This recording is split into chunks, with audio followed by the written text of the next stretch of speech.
RC. Okay, everybody, welcome to RC Puma. I'm Tom Puma, and today we're going to unbox and build the Team Associated RC10 Buggy from 1984, the Clear Edition, the CC. This is going to be a fun build. I've been wanting this buggy for a little bit. Got a good deal at my local hobby shop, so I'm really excited to put this together. This has all clear polycarbonate plastic, which is not good for running. It's a little more brittle than some of the plastics you're used to. So this is going to be a shelf queen. I'm going to add it to my shelf. It's also got silver anodized aluminum in certain parts. The shocks, the chassis, and the motor mounts. They're all silver anodized aluminum. And I think silver and the clear are just a good pair. They look so nice together. It's got a driver figure in there. I'm going to leave everything clear. I'm going to leave the body clear. I'm not going to paint anything on here. I love keeping things clear. I love clear Lexan. I do clear Lexan on some bodies when I want to show off some bling that's hiding underneath. I did the same thing with my Kyosho phaser. It's a little harder to see because I put the GTR sticker over, but there's red anodized aluminum under that hood. And let's not forget HPI. There's all orange aluminum under the clear hood of this Nissan body. So to say I like to keep my Lexan clear is an understatement. I love everything clear. I am so excited for this. I really want to build this. So I'm going to take my time. I'm going to build it. I'll probably speed up a lot of the footage. If there's anything I want to point out, I'll slow it down and we'll talk about it. And then the reveal at the end of the video. Stay tuned. Quick look at the side of the box here. Gives you a little bit of details about the buggy. I mean, it's not getting run, so I mean, who cares if anything's adjustable or whatever? You know, it's not going to be run. This is modeled after the 1984 World Edition World Champion buggy.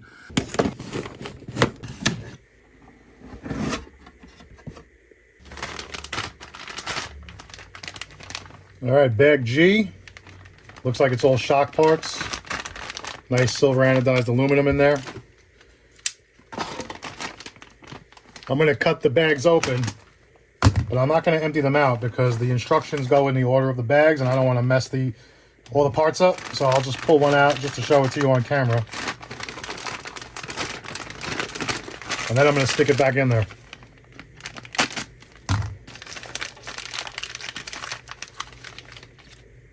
Yeah, nice. Let me get some light here. Hold on. Look at that. Nice silver anodized aluminum. It's going to look nice with those clear parts. Back in the bag. All right, bag J. Tires and wheels. Let's see what these bad boys look like.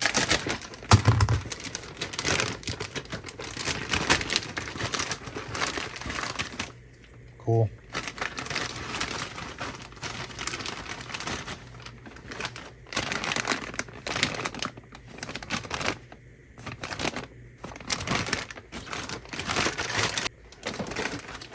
Driver figure. That's going to be clear. I'm not even painting this body. Everything is going to stay clear. You guys know me. I'm not a huge fan of box art, but I'm going to stick with the box art on this. Ooh, yeah. Oh my God.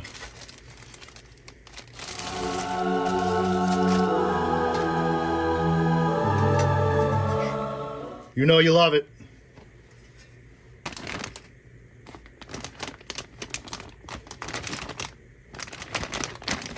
Looks like baggy is some of the suspension arms, dog bones, some bushings. I can tell you, I'm not going to put bearings in this. I'm just going to put the bushings in because I am not running this. This is the ultimate shelf queen right here. Also, these polycarbonate clear plastic parts are not as strong as what you would normally get in an RC kit. So I know some guys run a few battery packs through this, but I am not going to run anything through here. I probably won't even put a battery in it. And if I put a servo in it, it's going to be like a dummy servo so that the wheels aren't flipping around all over the place. Bag C. These are the transmission parts. This has a 6-gear transmission, which has its issues, but the good thing is I'm not going to run it, so who cares? Actually, nice silver anodized aluminum motor mount too. Nice. Fiberglass shock towers in bag D. Actually, that's the front. These are the rear shock towers. Well, actually, no, that's the rear. Bag D is the rear shock tower. It's fiberglass. Bag B is the front shock tower, fiberglass. some suspension parts in there. Silver anodized front bumper. Cool beans.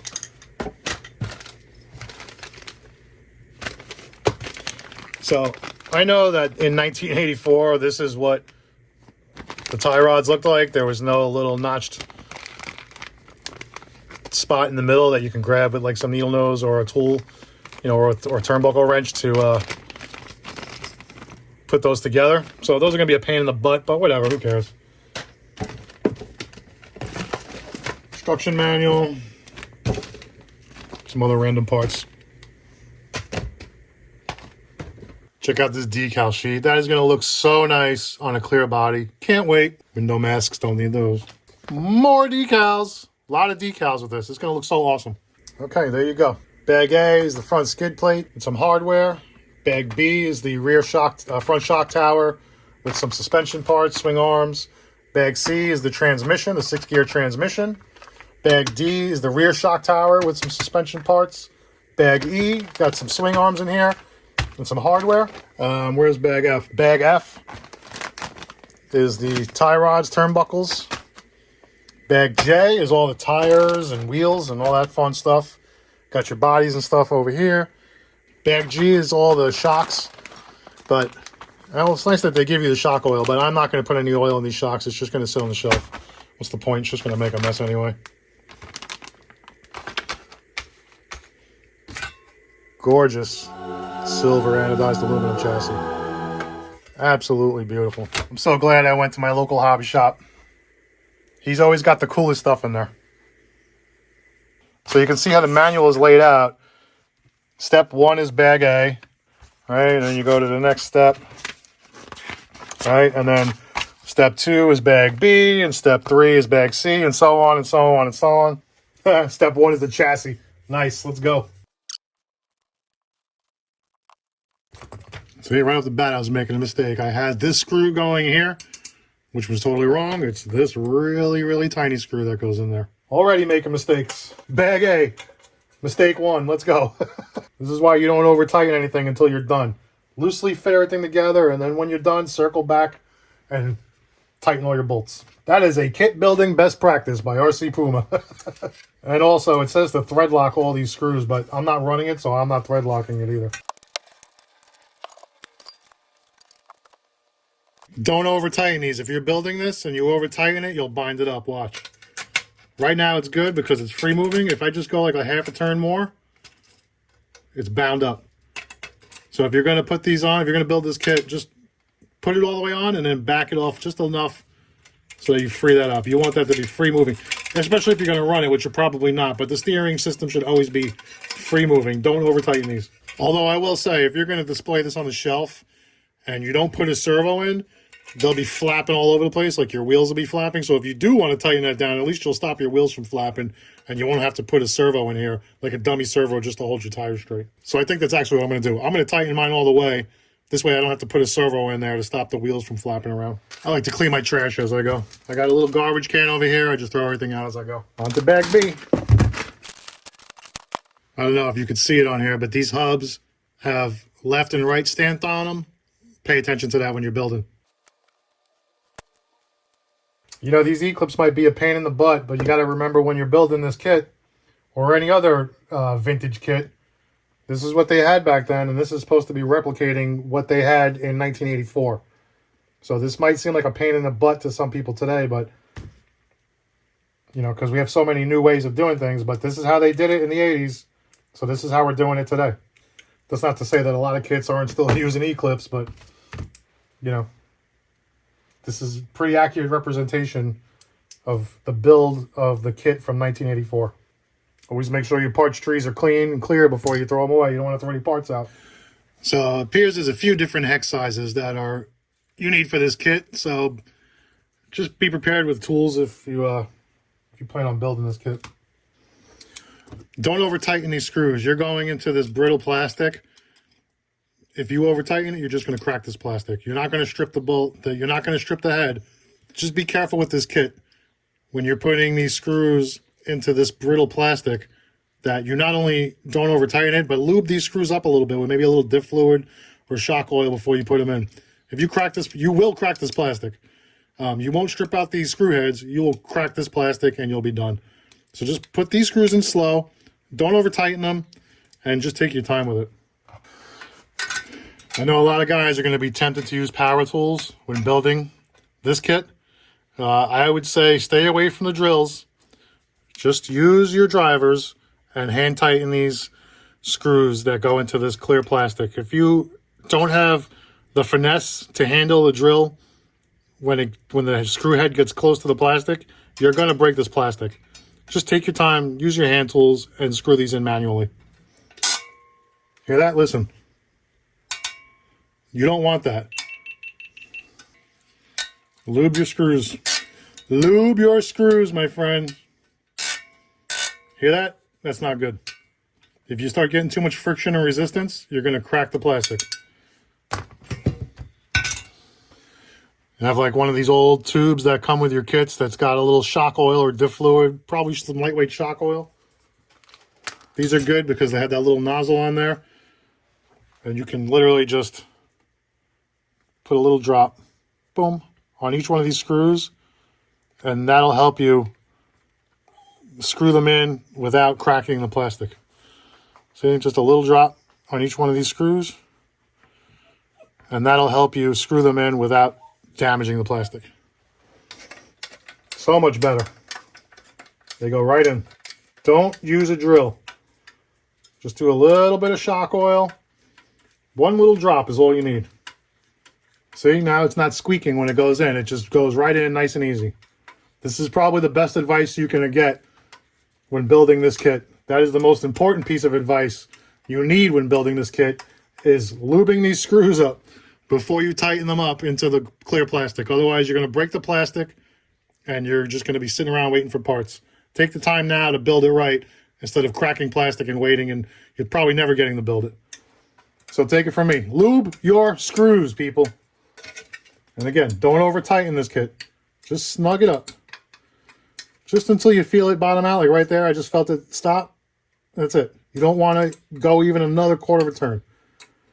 This plastic is not really built for this. See? If you get a little oil that drips out, a little oil residue, just get a rag and wipe it off. Boom. All right, time for bag C. Okay. So now, brass bushings.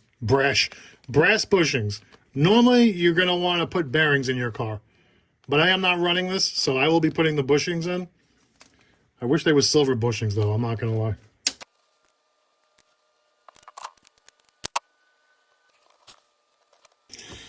So this kit comes with these annoying little snap ring clips. Can you see that? If you don't have snap ring pliers, just use needle nose pliers and finesse them in there. Chances are you're not going to be running this, so you don't have to get too crazy with it. But if you have snap ring pliers, great. If not, use your needle nose and your thumbs, and you'll eventually work it in. These are very, very, very tiny screws. Very tiny screws. And for those tiny screws, they supply the world's smallest Allen key. Right there, little baby Allen key. You probably don't have this driver, so don't throw that Allen key away until you're done with the kit. Also, make sure all your screws are out of the bag. Those little screws are very easy to lose. This is literally the world's smallest Allen key. Oh my God, with these little, are you kidding me? To screw this little screw into here with this little Allen, this is like, when you get to this bag with all these diff parts in here, these gear parts in here, just make sure you got everything out, because all the lube is probably going to leak out, and you want to make sure you don't have anything stuck in this bag, little washers and stuff. Kind of messy. See, that's open. All the fluid that was in there leaked out into the bag because this was open. Careful with this bag. It's got your slipper clutch balls in there. It's got your ball diff balls. Don't lose your balls. And I got to tell you, when you're building these retro kits, these vintage kits, you see we've come a long way because this kit's a pain in the ass. It just reminds you how far we've come with these kits, because this kit is really a pain in the butt to build. This is my second associated kit in a row that I have just not been happy with the build. Just not happy with it. When it comes to putting this gear together, when you're putting the screws in, that attach the gear cover to the motor mount, those screws line up. They're blind. You can't really see them. You can see this one. You can almost see that one. You can see this one, but there's two more here you can't see, and it's like almost impossible to line them up. There's just a lot of trial and error in playing until you feel a catch, and then you tighten it down. The good thing, this plastic is clear. You can kind of see through the plastic to where the hole is. If this was black plastic, you'd be here forever trying to line that up because you're basically just blind screwing it. And again, it's a good thing I don't plan to run this car, because if I did plan to run it, I'd be really upset right now.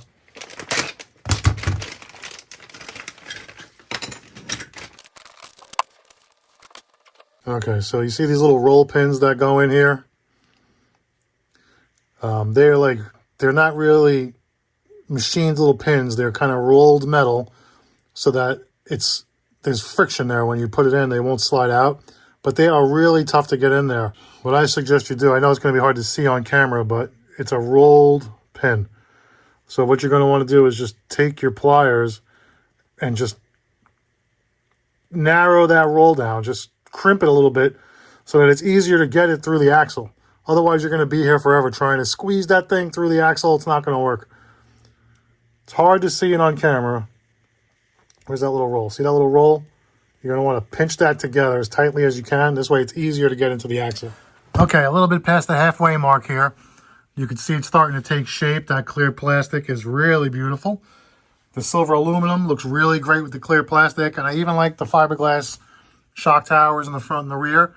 I think it's all looking really nice, but this kit is a pain in the butt to build. I'm not going to lie. So many E-clips, so many different size screw heads, really tiny screws to normal size screws. All right, let's keep going. Bag F. Let's get some turnbuckle action going. So believe it or not, back in the day, the turnbuckles were just threaded shafts. They weren't actually turnbuckles. They didn't have the little notch here to make your adjustments, which I find crazy. Not all the kits had it, and in RC10 is one of them. It didn't have, had adjustable turnbuckles, but it didn't have the little, the little hex pattern on there so that you can grab it with the tool and adjust it. And this also makes it very hard to build. This is my least favorite part about building any kit, is doing these turnbuckles and tie rods. I hate them. I hate them, I hate them, I hate them. Make sure you trim. It's going to be hard to see on camera, but just make sure you trim any little nubs that are left from when you cut them off the parts tray. Just make sure you flush that up, because you don't want that catching or binding on anything, especially in your steering system. Try not to skip any steps. I missed this step where you have to put the ball stud into the shock tower. So instead of pulling it back out, I'm just going to wrench it in there with the needle nose until it's in. Okay, bag G, time to build some shocks. I'm excited. Look at how nice. Beautiful. So nice. Even some of the plastics on the shocks are clear. Love it. Clear spring retainers. That's pretty cool.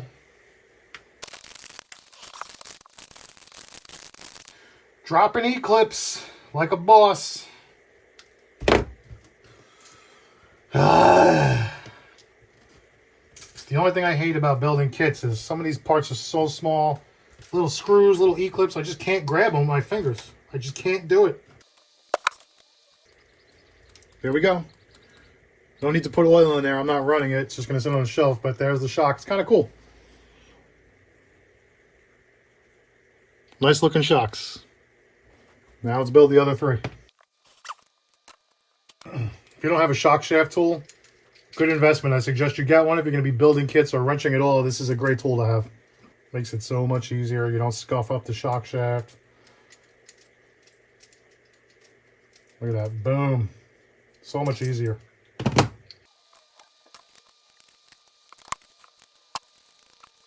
Check them out. Look at how nice.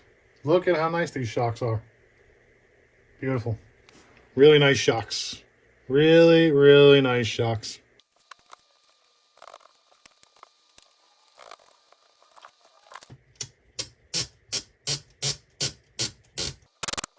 Okay, bag H. More silver aluminum, love that. Bags inside of bags inside of bags. These wheels are a three-piece setup that you have to screw together around the tire. Once you get it seated together correctly, then you put the 3 screws in and mount it to the car. These poor racers in the 80s, what they had to deal with.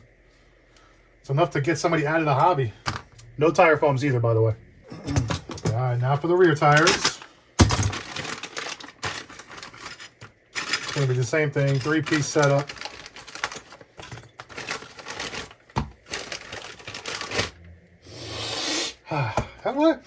These don't smell as good as some of the other tires.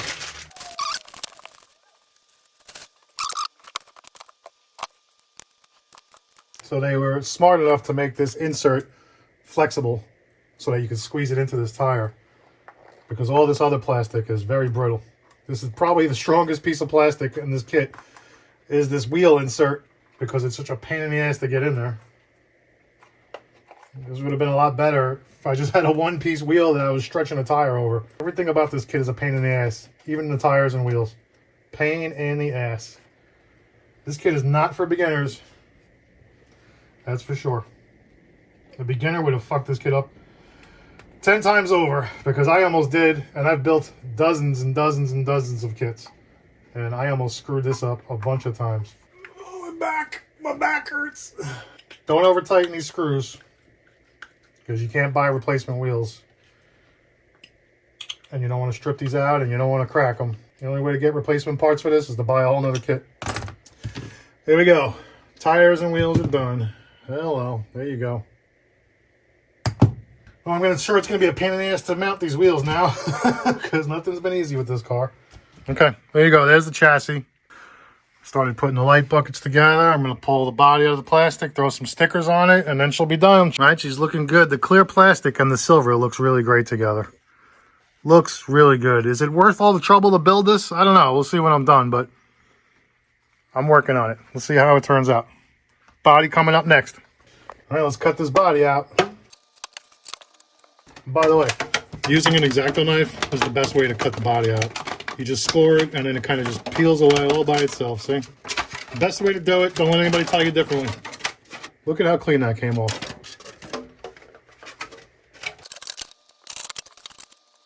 Once you have it all scored and cut out, then you can just take your curved scissors and just any spots that you want to trim up. Like, see, this is a little sloppy right there. Actually, I could probably just peel that right out. You get a little piece like this right here that is a little messy, then you can go in with your body scissors and just clean it up. That's all. Boom. So they want you to attach the driver figure inside the body with double-sided tape. With the double-sided tape they give you is black. So for those people that want to go box art, you're supposed to just see a piece of black tape here. Good thing I have my own clear double-sided tape. Okay, everybody. There it is. All built. Not an easy build. Definitely do not recommend this to beginners. This kit was really tough to put together. You really got to follow the instructions closely. You got to make some decisions on your own. Like, there's some things the instructions don't tell you, like the wing, like the cut lines on the wing are not there. You kind of just have to wing it. You got to make up your own wing, basically. When I'm not very good with bodies in general, so I decided I was just going to leave the body clear. And also, I was going to put the stickers, the decals all over it. And I decided I'm going to go very minimal. I'm just going to do something just to brand it. Team Associated RC10 there. And then just a little bit right across the hood there. And call it a day. When it's all said and done, it is a beautiful build. It's a nice car. It's going to look great on the shelf. Definitely don't recommend this to beginners. This is for somebody who's built kits before and who appreciates vintage buggies and retro RC, and also appreciates a good build. Like, you have to take your time, focus on what you're doing. Don't skip any steps. Don't overlook anything, because that'll come back to bite you in the ass in the end. But it is a really nice kit. All that silver aluminum and the clear polycarbonate plastic looks amazing together. Don't ruin it with paint. I didn't even want to put stickers on it because I wanted to be able to see right through. The driver in there is clear. Reminds me of like the Terminator when he was clear for that little minute. That's what it looks like. It's the Terminator in there driving. Right? So really nice. It's a nice build. It's going to look nice on the shelf. That's it, guys. Thanks for watching. Like, subscribe, do all that fun stuff. I really appreciate it. And thanks a lot, guys. Have a good one. see. Like, subscribe, please.